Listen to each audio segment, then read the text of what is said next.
In this video, Chaz, a former Toyota tech, is helping me diagnose this head gasket failure using tips and tricks I didn't even know existed. So we've topped up the expansion bottle. We're trying to really pressurize up the coolant. Yeah, and I'm not sure how well the camera's picking it up, but there is steam gently emitting from the back of the engine. No, let's not cook the thing. But yeah. That's confirmed. Yeah. So what we think we've got is the rear bank. Of course it's going to be the rear bank, the one that's most inaccessible. But you think it possibly isn't just a head gasket failure?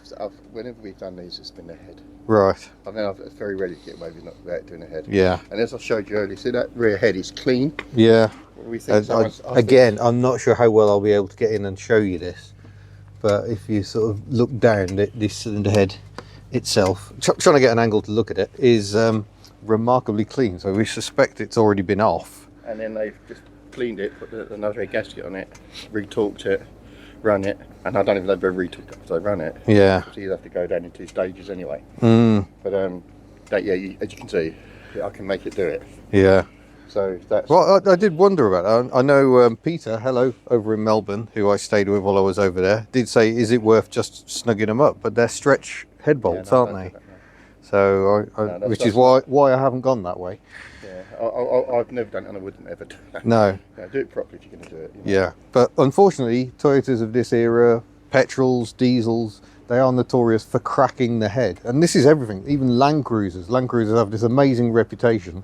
The 2.4 litre, 4 litre diesel, sorry, 4-cylinder diesel engine has a horrible habit of cracking heads. The Toyota Steamer, the previous equivalent, had a 2.2 diesel. That's also fairly notorious for it, which is why I get so upset with Rover getting such a hard time about head gasket failures. Quite a lot of cars, BMWs, some Toyota engines, have a similar reputation. So we shall work out what to do next.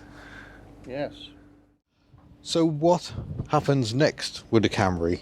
I'm going to keep using it for now, and we'll see how it goes. I'll be keeping an eye on the coolant level.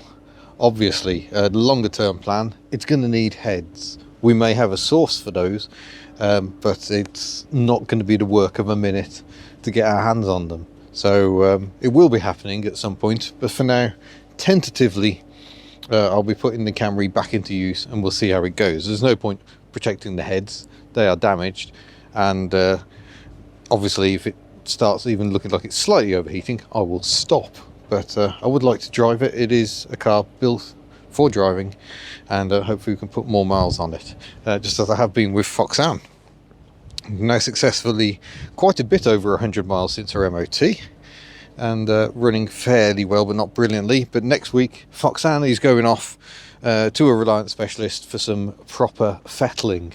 So sometimes you need to realise your limitations, and my limitations are I cannot give this car everything it needs. So it's going to go off for some fettling. I'm hopeful Giselle will also come back as part of that trip. So we shall see. It's Giselle the GSA. But that's where we are with the Camry. Yeah, it's a problem at the moment, but we'll monitor it, see how it goes. We have a long-term strategy, but you know, otherwise this is a very straight car, and I'm looking forward to gently improving it further.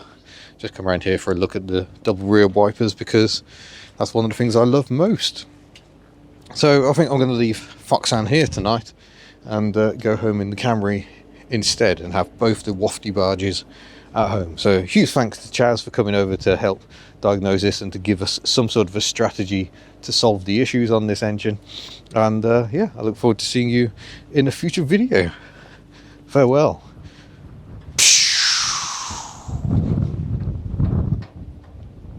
It's very bubbly, isn't it?